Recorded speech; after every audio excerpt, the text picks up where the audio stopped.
Because baby, it's cold outside. Yes, it's that time of year where people start buying Christmas cards. I'm a dork, I know, but they were cute, and I bought them at the CVS. And people start bundling up. And what's the other thing that people start doing? Ugh, it's getting too hot in here for all this. Yeah, that's right. They start cooking.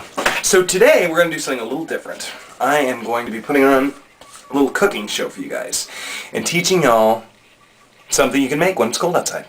So before you begin, you have to make sure that you have all the necessary ingredients. And I'm not talking about going to the frozen food aisle over at your Jewel and buying you some, chicken and mashed potato, throw it in the microwave, and then eat it after 5 minutes. Okay, so today we're going to make beef stew.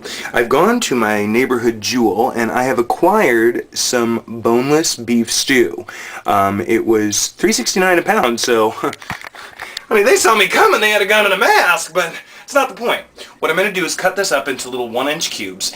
As you can see, I'm taking my little knifey here and I'm cutting the strips into smaller cubes, and then I'm depositing them into a bag, which I'm going to add flour to it. And all I can say about this is, that's disgusting. Ew. Remember, after handling meat products, it's very important to take care of washing them and your hands, because that's gross. Okay, so I've got my beef.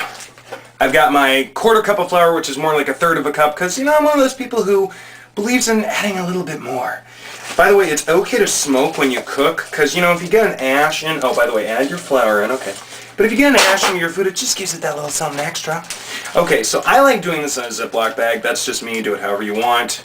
Seal it up nice and tight. Hopefully, like commercials, it'll stay. And then you shake it up real good, because you want to get a nice little coating on all the pieces of meat. Yeah, I said it. And then when you're done, it should look a little something like this mess. Okay?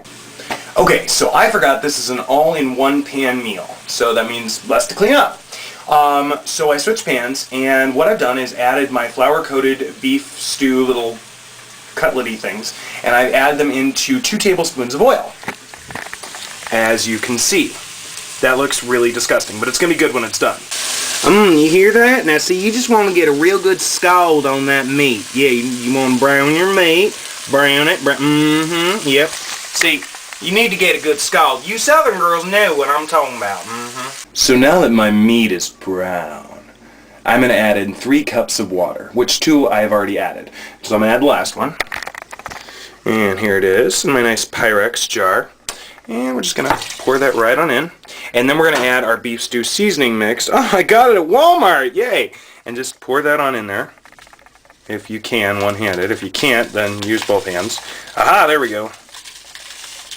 Take your little spatula or whatever you're using. Stir it up. Oh, yeah. Looks like a big gelatinous mess right now. It's going to be really good when it's done. Ooh, yeah. And there you go. Okay, so the beef stew has been boiling for the appropriate amount of time, which is 1.5 hours. So now I've gone ahead in that time and cut up my vegetables and my potatoes, and I'm going to go ahead and add those into the beef stew mix. Do you love my non-matching bowls? Anyway, what I've decided to do today is potatoes, carrots, I hate carrots by the way, and onions. But these are going to add color to them. By the way, peeling potatoes is a bitch. So, we will go ahead and take our onions and just drop those right on in. And the carrots as well. And the potatoes. Okay, so it was a little dry. I added a little bit more water. And now what we're going to do is put a lid on it. Which is what we're going to do for this episode of Bill's Cooking Show. Otherwise known as Mama Likey. So, for more great recipe tips and for more insane random videos, keep tuning into the Mama Likey channel, because there's more to come. Thanks, guys.